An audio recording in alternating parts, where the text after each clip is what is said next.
Hi అండి. అందరూ ఎలా ఉన్నారు? దయచేసి కొంచెం వాయిస్‌ని ఇగ్నోర్ చేయండండి. కొంచెం కోల్డ్ చేసింది. అందువల్ల వాయిస్ చేంజ్ అయిపోయింది. ఈరోజు కలెక్షన్ విషయానికొచ్చేసరికి బ్లౌజ్ పీసెస్ తెప్పించానండి. శ్రావణ మాసం వచ్చేసింది కదా! అందరూ వరలక్ష్మి వ్రతం చేసుకుంటూ ఉంటారు. ఇలాంటి టైంలో తాంబూలం కింద మనం బ్లౌజ్ పీసెస్ అనేది పెడతాం కదా! నార్మల్ బ్లౌజ్ పీసెస్ పెడితే చాలామంది ఇష్టపడరు కుట్టించుకోవడానికి. కానీ ఈ బ్లౌజ్ పీసెస్ పెట్టి ట్రై చేయండి. చాలా బాగుంటుంది. అందరూ చాలా క్లాసీగా ఉంటుందన్నమాట లుక్ అనేది.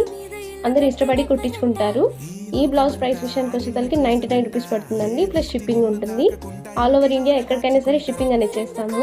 క్వాలిటీ ఉంటుందండి, సూపర్గా ఉంటుంది. ఆ ప్రైస్కి ఆ క్వాలిటీకి మీరు వర్త్ అని ఫీల్ అవుతారు. అలాంటి క్వాలిటీ అని తెప్పించాము. ఇంకా ఎలా ఆర్డర్ చేసుకోవాలనుకుంటే మన వాట్సాప్ నెంబర్ అనేది పైన స్క్రీన్ మీద డిస్ప్లే చేస్తారండి. వాట్సాప్ నెంబర్ ద్వారా ఆర్డర్ చేసుకోవచ్చు. ఈ బ్లౌజ్ నేమ్ వచ్చేసరికి బెనారసీ బ్లౌజ్ అండి. చాలా బాగుంటుంది. ఒకసారి ట్రై చేయండి. మీకు ఎలా అనిపించిందో కమెంట్ చేయండి ఫ్రెండ్స్. లైక్ చేయండి, షేర్ చేయండి, సబ్స్క్రైబ్ చేయండి. మనల్ని ఎప్పుడు ఇలాగే సపోర్ట్ చేస్తుండండి.